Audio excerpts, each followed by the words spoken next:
Now let's talk about motivation. Another word for this, or phrase for this, is taking action.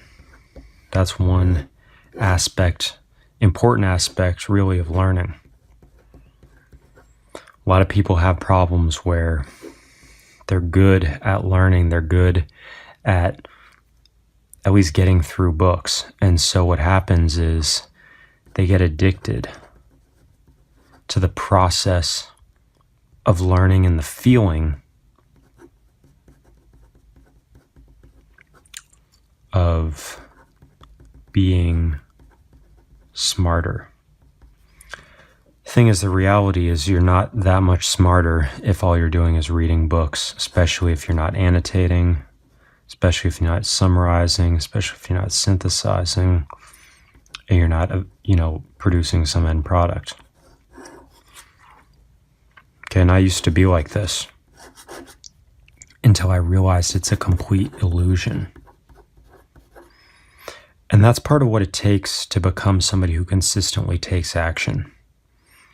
Another piece of this whole model is that you need to experiment so you can get feedback.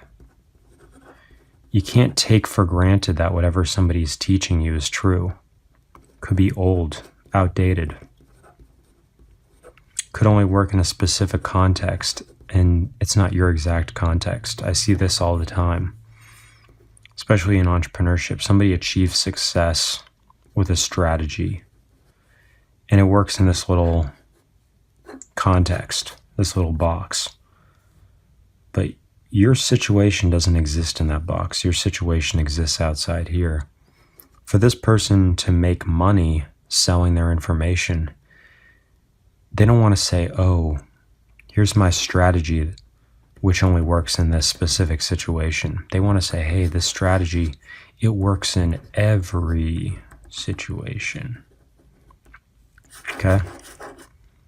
That's their incentive. They want to widen this so that you as a student think, oh, this is going to work for my situation. All right? So with a lot of these products, a lot of these books, there's no peer review. There's none of that. So you have to be really careful for this kind of stuff because people's incentives are to sell product and to overclaim rather than be conservative. And so you need to experiment, you need to get feedback, and you need to train yourself into a new mode. And that new mode is, I'm not making any progress unless I'm actually implementing.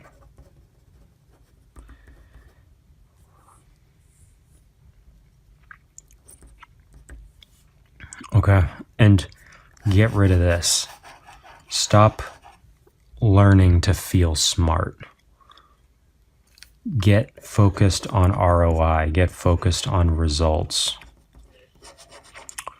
And realize that this really can be an addiction. And despite a lot of people who are into accelerated learning, that are into thinking skills and think of themselves as more intellectual, we're still driven by the same emotions as everybody else. Okay, we just meet our needs in a different way. And the model that I'm going to present to you is the 6 human needs. The way this works is any activity you have, you can explain your motivation for doing that based on how it fulfills 6 metrics. And you can put them into pairs. This first pair is certainty and uncertainty.